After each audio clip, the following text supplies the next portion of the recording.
Connect అయిన point ఏంటి ఇది ప్రాజెక్ట్ ఒప్పుకోవడానికి?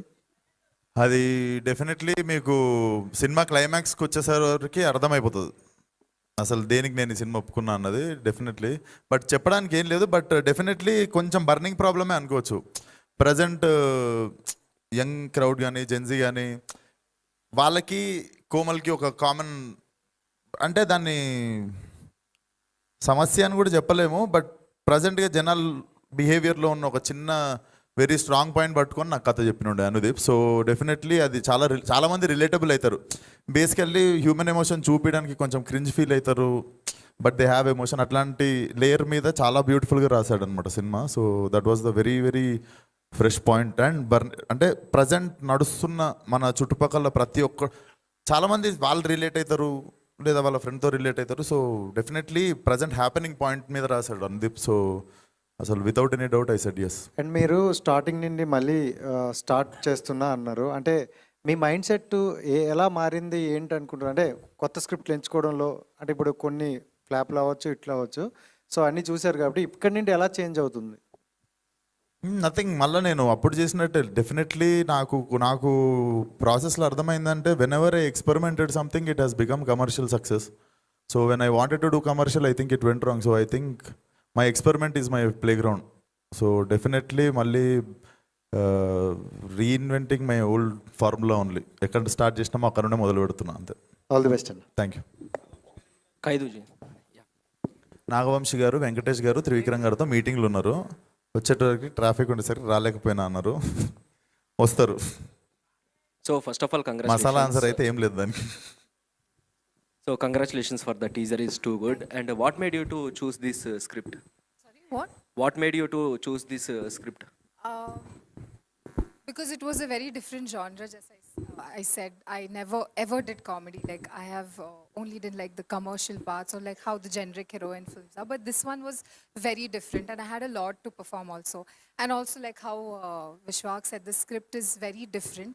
The perspective they have shown in a very different way in comedy. So of course it's like a trademark of Anudeep sir. So I wanted to be a part of this. So I didn't think much. I loved the script and it is different. Like comedy, I have never done. I'm repeating this always because it's very difficult to do comedy in another language which you don't know. So that felt little challenging, and I thought that it would be amazing to do. So yeah, I decided.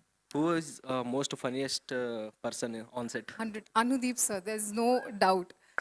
It's I mean Vishwak has also his own sense of humor. That's okay. నాకేం వద్దు. You can give it to him.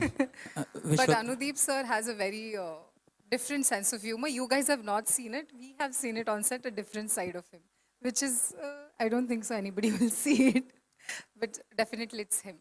So after Funky, is there any update for next film? So many members are waiting for that. I can't say much. I think the production house and the team will announce it, but I can't say anything now. Okay.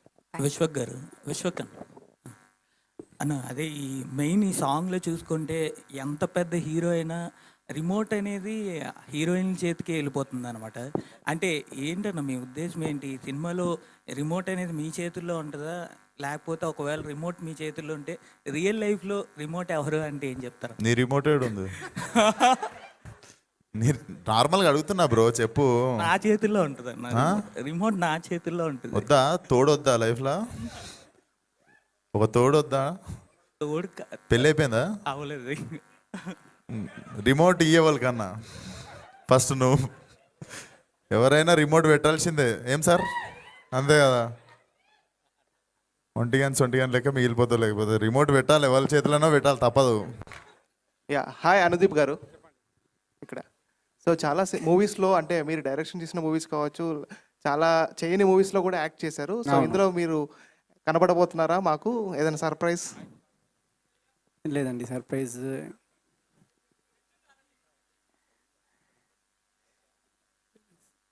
లేదండి, surprise. Vishwak గారు, ఇవన్నీ tool ఉన్నాడు. విశ్వక్ గారు ఇటండి, best of luck అండి. 2026లో మీరు congrats. అది కాక hit కొడతారనే ఒక వైబ్ కనిపిస్తుంది నాకు. టీజర్ చూశాను, చాలా బాగుంది. సాంగ్ అయితే ఆల్రెడీ చూశారు కదా, వైబ్స్ ఎలా వస్తున్నాయో. మీకు ఎలాంటి వైబ్స్ అనిపిస్తున్నాయి 2026లో? నేను ఈసారి హిట్ కొట్టగలను అనే వైబ్ అనిపిస్తుందా మీకు? నా వైబ్స్ నేను నాతో ఉంచుకుందాం అనుకుంటున్నా, షేర్ చేసుకోకుండా. డెఫినెట్లీ నాకు లిటరల్లీ నేను ఎందుకు కోరుకున్నాను గట్టిగా, లాస్ట్ 14 సినిమా రిలీజ్ అయితే ఫిబ్రవరి 14 వీళ్ళు రకరకాల డేట్లు వేశారు, రిలీజ్ డేట్లు. కానీ నేను నా మనస్ఫూర్తిగా నేను మళ్ళీ ఈ సినిమా Feb 13th రిలీజ్ అవ్వాలి, తిరిగి మళ్ళీ 14th రోజు ఏం మిస్ అయినాం అనుకున్నామో, ఏది మిస్ ఫైర్ అయింది అనుకున్నామో, సేమ్ 14th రోజు it should come back in to my hands అని ఒక గట్టిగా అనుకున్నట్టున్నా. నేను Feb 13th అని వీళ్ళతో ఫైట్ చేస్తే వీళ్ళు April 3rd వెనక ముందు చాలా చేశారు, కానీ మరి గట్టిగా అనుకుంటా తిరిగి మళ్ళీ Feb 13th వచ్చింది. సో Feb 14th చెప్తా, మీరు అడిగిన దానికి ఆన్సర్. యా అనుదీప్ గారు, యాక్చువల్గా మీరు జాతిరత్నాలు సినిమా చేసినప్పుడు అవును హీరోకి వాళ్ళకి ఎంత పేరు వచ్చిందో అవును ఆ చిట్టి హీరోయిన్ కూడా అంతే అవునండి. పేరు వచ్చిందండి. అంటే ఈ సినిమాలో ఈ అమ్మాయి క్యారెక్టర్ ఎలా ఉంటుంది? ఈ అమ్మాయి క్యారెక్టరు చాలా యూనిక్గా ఉంటుందండి, చాలా ఫన్నీగా ఉంటుంది. ప్లస్ ఏంటంటే నేనేంటంటే కొన్ని అప్పటికప్పుడు డైలాగ్స్ రాయడం జరుగుతుంది. బట్ ఈమెకి లాంగ్వేజ్ రాదు, అయినా కానీ అప్పటికప్పుడు ఆమె నేర్చుకొని అప్పటికప్పుడు చేసింది యాక్టింగ్. సో మీకు చాలా ఈమె క్యారెక్టర్నే కాదు, సినిమాలో కూడా చాలా క్యారెక్టర్లు చాలా క్రేజీగా ఒక యూనిక్ ఎక్స్పీరియన్స్ వస్తుంది మీకు. సో విశ్వ గారు, అంటే ఈ అనుదీప్ సినిమాలో ఒక టిపికల్ క్యారెక్టరైజేషన్తో వెళ్తుంటే మీదొక స్టైల్ ఉంటుంది. సో ఈ రెండింటిని ఎలా బ్యాలెన్స్ చేశారు? ప్రతి సినిమాలో ఎవ్రీ క్యారెక్టర్ నాకు తెలిసి కొంచెం ఛాలెంజింగ్ వే నేను చూస్ చేసుకున్నా. మీరు గామి అనుకోవచ్చు, అశోకవనంలో అర్జున కళ్యాణం అనుకోవచ్చు, ఊరి దేవుడు అనుకోవచ్చు. సో ఫిలింకి ఫస్ట్ చూసుకునేదే if there is a contrast from all my other characters in this film. So ఇంకా కానీ నేను చేసిన ఇప్పటివరకు చేసిన అన్ని సినిమాల్లో out and out like very fresh family entertainer మాత్రం ఇదే అవుద్ది, అనేది అశోకవనం తర్వాత. అనేది చెప్పండి. రొమాంటిక్ సీన్లో కొద్దిగా మీరు అన్కంఫర్టబుల్ ఫీల్ అయ్యారంటే ఎందుకు? అదే చుట్టూ జనాలు ఉంటారు అన్ని.